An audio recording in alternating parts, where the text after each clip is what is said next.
Good morning, good afternoon, good evening, Good morning, ma'am. wherever you're viewing from. I'm Laura Thompson with TAN TV, the African American Network, where we have a local feel with a global reach, and you tune into the coffee break. And, I have an unbelievable, relentless, resilient guest today, and I'm surprised he walked up and wanted to take a coffee break with me, but I never turn people down, especially him. So before we get started with the interview, can you just give us a little background information on like who you are, what you do, why you do it, all that good stuff? Absolutely. My name is Derrick Wilson. I am founder, CEO, the architect behind a company I'm extremely proud of called Powerfactor Entertainment. It started back in 2012 with just a simple day party. Wow. And has expanded its reach to basically globally, to where we do events, manage artists. We do all kinds of things that ultimately pour into the entertainment industry and try to make it better. Our focal point is independent artists and trying to ensure that the city of San Antonio gets the light that it does across the entire continental United States and as far as we could reach. So yeah, it's a pleasure to be here, and I appreciate you having me. Wow, no problem. I wouldn't have it any other way. He's so smooth, right? Smooth and confident and calm to be in the business that he's in. Powerfactor is an entertainment business, but he produces all of these major events, and it takes a lot of energy and focus to do it, and he does it seamlessly. So he makes it look easy. Thank you. Although he works really hard behind the scenes. I do. Thank you. I appreciate that. Yes, ma'am. So I remember the first interview that you did with TAN TV, and I just ran across it, and then all of a sudden, Doshi Piper with the MLK Commission called and said, "Hey, do you mind interviewing Derrick Wilson with the Powerfactor?" And I said, "Absolutely." She said, "Do you know who he is?" I said, "Absolutely." Yeah, thank you. And so you've been doing this since 2012, and you said it started with a day party. Yes, ma'am. 2012. It was and I like to tend to tell this story so people can understand the context behind why it even started. I have a background in power generation. Okay. And there was this. So I work. I have a regular job, and I have a background in power generation. And what I understood about Powerfactor, it's a turbine that when there is no power factor, literally nothing exists. Wow. So when I decided to go into a company, I thought to myself, like, man, that would be a really, really cool name. That's literally how it started. But the dare started when I had a friend of mine, I kept talking about all these different ideas that I had. And somebody said to me, like, you keep talking about all these ideas you have, and eventually somebody does them before you can get to them. So why won't you just get it done? And I felt like that was the dare that pushed me into the abyss of what it looks like to be a part of entertainment. And starting with a day party, just because it was something that the city genuinely hadn't really explored yet. And I wanted to just bring it to the city. I had seen it in different parts of the country. And I thought to myself, man, that would be really something really good to bring to the city of San Antonio. And but I also knew that at some stage of it, I would have to pivot into what I really wanted to do. And that was producing live music shows and, concerts and, just bringing people together, So that was really the context behind what Powerfactor initially started on. Wow. And Yes, you said it hadn't really been done in San Antonio. Yes, ma'am. And when I saw the advertisement, I said, a day party? Right. What? That was the response that I got from a lot of people. What's going to happen at that day party? Yes, but ma'am. it was very successful, and you spun off into Yes, a lot ma'am. of different types of productions Yes, and events That was really caught on. That was a lot of the response that I would get during that time because it was such an early stage of what day parties would look like. I would see them in LA and DC and New York and see them in all these different places. And it was like, man, I could do this. But the difference was in those cities, they were doing them on Fridays or Saturdays. Wow. And when I came home, I said to myself, I wanted to be able to create a lane that nobody was in, And so when I started really and truly saying that I wanted to do it on a Sunday. Wow. Which, again, I always say nobody will ever give me credit for this, but, and in my mind, I created the Sunday Fun Day thought process. But at the same time, it changed the landscape of what it looked like to have parties, so to speak. Because now, at the time, people were like, why would you do it on a Sunday? And I said to myself, like, why wouldn't we do it? There's nothing that's happening at that early part of the day. It's after church. It's it's early enough for us to be able to have a good time, go home, and then still get up for work the next day. Why wouldn't we be able to do it?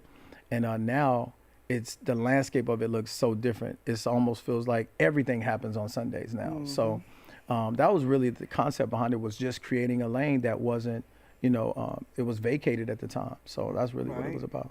Because I said first, who is this Derrick Wilson? And then he's doing a day party. Yes, ma'am. But you did. You've made a big impact on the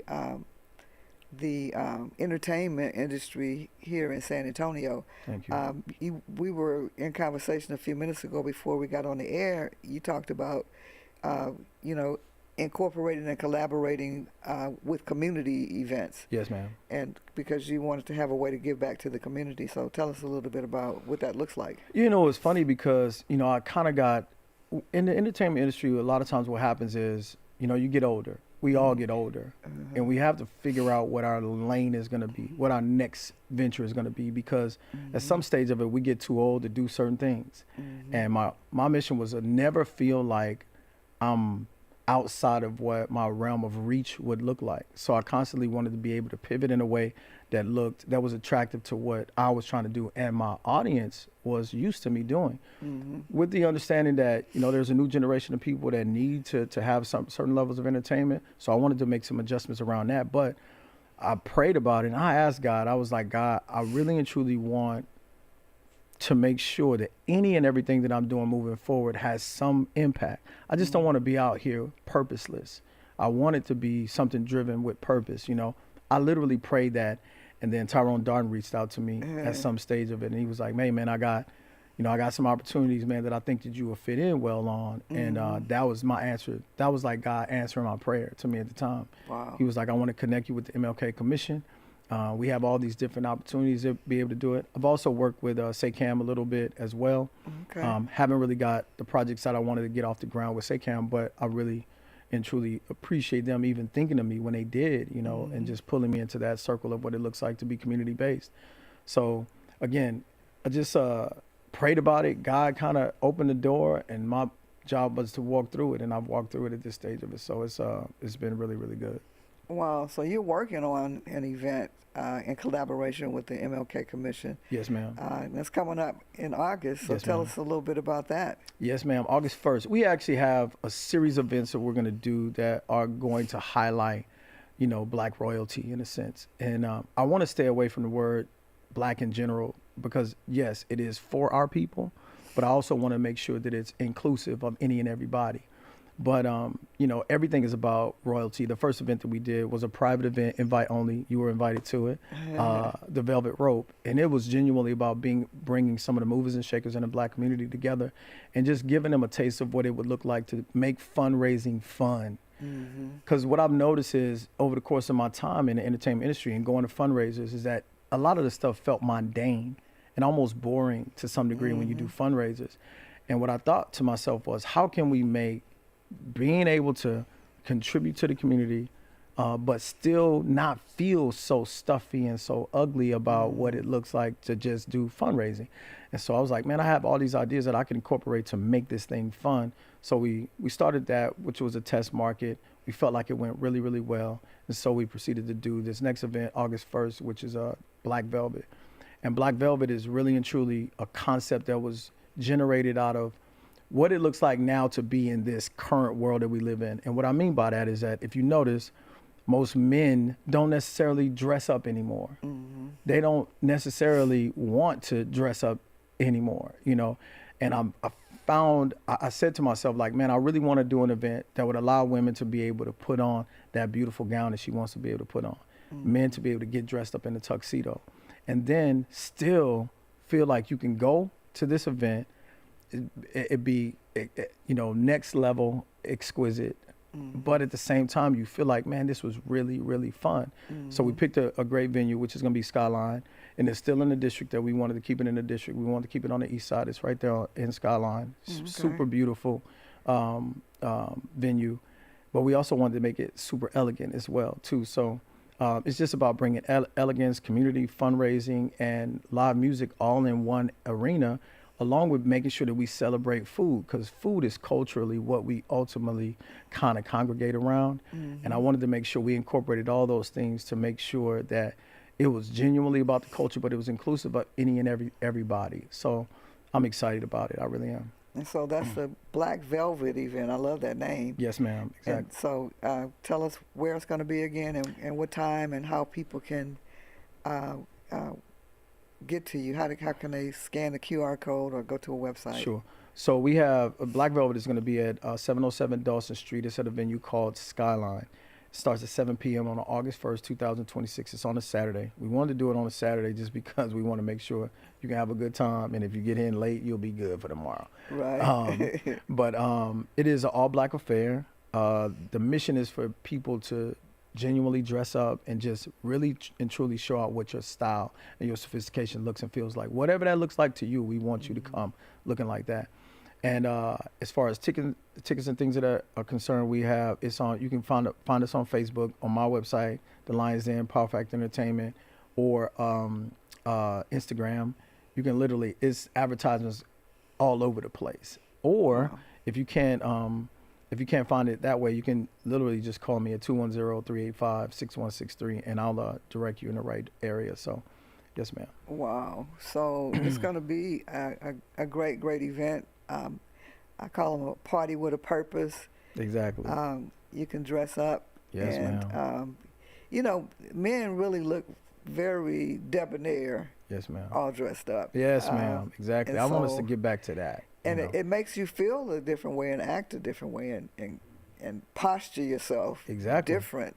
It is. It It's- does. My father, my dad is a extremely debonair dresser. He's at the ripe old age of 72 now. Oh, wow. And he still really and truly takes pride in the way that he dresses, right? So I thought to myself, like, what I'm noticing in a lot of the older gentlemen, they know what it is to be able to get dressed. They know what it is to be able to represent themselves in a way that feels like, just excellence. And what I feel like is the younger generation is missing is those examples. And I want to kind of be able to set forth events that create that example, And if they've never done it, I actually talked to one of our business owners on the east side, and he said to me, and I'll keep his name nameless, but he said this to me one day, and this is what actually sparked this event. He said, I've never, ever worn a suit in my life. Wow. This man is 40-something years old and never worn a suit in his life. Wow. And I said to myself, like, man, we have to create things that require them to do that, because even church nowadays, you're not really required to do it anymore. So I wanted to put together something that allowed people to say to themselves, man, I want to do it, but I want to make it fun. I want to make it feel good. I want it to be me at the same time. So we're calling it the Met Gala with Soul, and it's going to be surrounded around food, elegance, excellence, anything, all things black, and the velvet piece of it just symbolizes our royalty. So that's what it's about. Yes, ma'am. You always come up with these cool names. Thank you. Yes, ma'am. So, so it's going to be on August 1st. Yes, ma'am. So what's going to be happening in the building? So at 7 o'clock is really our happy hour time frame. We want really the festivities will begin at 7 o'clock, which it'll be kind of a cocktail hour. We'll allow people to go upstairs. The Skyline has a rooftop. Okay. So you'll be able to go Really? upstairs, have cocktails, things of that nature. But the main focus and the main feature piece of it won't really start until around 8 o'clock. We'll have Okay. live music. Right now, I do have some artists that are booked, but I'm still trying to work on a special artist that I'm trying to bring right now, and I haven't made the announcement yet just because I haven't got it all the way booked quite yet. And it will be a celebrity artist at that time, but every single artist that's on the ticket will be an independent artist that will bring the house down. Wow. So we're going to do great live music. We're going to do a 5-piece band. We're going to make sure that, we'll have signature cocktails. We'll have signature food, things of that nature, things that feel like the culture, that feel like us, but that's displayed to us in a fashion that looks a bit elevated and that feels a bit elevated because we deserve that. So that's exactly what I'm trying to do. Absolutely. So the Skyline, I've never heard of it. I'm out of the mix. Yes, ma'am. And a lot of people might be, that maybe not live in that area or have Sure. had that experience. Sure. So how long have they been there? And what? Skyline is actually funny. Good question. Skyline has been there probably for the better part of 5 years or so. Okay. So it was an independent contractor that came in and took over this building and just completely refurbished it. Wow. It is a beautiful venue. It's more so used for, and you can look it up, you can Google it, but it's more so used as kind of a wedding venue. But that's the reason we were attracted to it, because typically when you go to wedding venues, they're going to be elevated. They're going to have all the amenities that you need. It's going to create a different atmosphere. It's not going to feel normal. So that's what the attraction was. And it's right there on the east side. It's right off Dawson Street, Wow. So it felt like this is still me being able to pour into the community that I was raised in, So Wow. it's a beautiful venue. The people that run it really take real pride in making sure. And the most attractive thing about it is, don't get me wrong, the inside is amazing, but when you get to the rooftop, you can see all of downtown. Wow. It's a beautiful thing. It really is. We were going to try and do some fireworks at the end of the night, but cost was kind of crazy, so it was like we're going to leave that alone. But yes, ma'am. Wow. So you get a chance to go to a really nice venue, Yes, ma'am. get all dressed up, be entertained by live entertainment. Yes, ma'am. Go on the rooftop Yes, ma'am. if you want to, and experience, the some of the new venues and atmosphere that the East Side is bringing, Exactly. to the public. Yeah. And so this collaboration with the MLK Commission. So how does that work?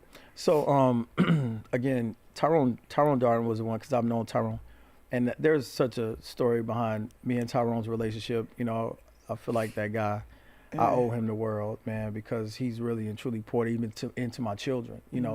So we've had a relationship over the years, and once he took on I think he's a scholarship committee chair, and once he took that role on, he wanted to bring something different to the process, because the way that I understand it, there's a lot of opportunities to be able to raise funds, and we just kind of weren't taking advantage of those things. And what he said, I want to bring in people that know how to do the things that I don't know how to do, but do it better, So his whole thought process behind all of that was be able to collaborate with people that was from the community, that understand the community, and then actually can speak to the community in a way that he can't. And so that's incorporate me into the process. And it was like, this is what we're going to do. We're going to raise funds. We're going to make it fun, because everything that we do around fundraising sometimes feels a bit mundane. So it's like, how can we incorporate what it looks like to still raise funds, make it fun, and it doesn't feel like, we're pulling teeth from people. So every single dime of what we raise in this situation is going towards the MLK Scholarship Fund. That's awesome. Every single dime, not one single dime that we raise is going in anybody's pocket. And they have been awesome about being able to create a platform for me to be able to use the resources that they have. And my mission is just to be able to give back to the scholarship fund, to be able to pour into whatever child has an opportunity to get that scholarship. I want to hopefully be able to say that I was a little bit of a part of what that looked like. Yes, ma'am. Wow. So Tyrone Darden is indeed a community connector. Absolutely. Yes, indeed. And everybody thinks he's their best friend. Indeed. Yes, because ma'am. he is. He's a great friend to Yes, the indeed. community. He's a big idea person like you are. Yes, ma'am. And so I know y'all are, working really, really well together. Oh my God. It's y'all see the world, totally different. mhm. You see him in lights, Yes, ma'am. in a positive light. And I'll say this about Tyrone. What he does is he sees the world differently, but he speaks my language. Mm-hmm. And then when he can see it the way he does, and then articulate it in a way that I understand it, it makes me understand better. It makes things flow a little easier. And then with him connecting me with Dr. Soshi and us, Dr. Doshi, and doing all the things that she does, it's just a perfect combination. And she's just been, gracious and creating, opportunities and, giving us the resources that she has, and just doing all the things that it takes to, be a part of a commission and be, impactful. Right. I told her I wish she could be the commission chair forever. And she said, no, no. Yeah, I know, right? There's terms. There's terms. Right. But this has been a great conversation. It's good seeing you again. Indeed. You know, I knew, some people knew Derrick when. I knew him when. When, there you go. Yes, ma'am. Yes, ma'am. And he's still the same great, smooth operator that makes things happen, and then just sits down, and he's very calm, and you wouldn't even know that he's been working, but he's always working. Yes, ma'am. Thank you. I appreciate that. So you've been tuned into the Coffee Break on TAN TV, the African American Network, where we have a local feel with a global reach. And thank you so much for coming and share about the next venture and the next level work that you're doing with Powerfactor. Yes, ma'am. Thank you so much for having me. All right. You're welcome. Now you can go.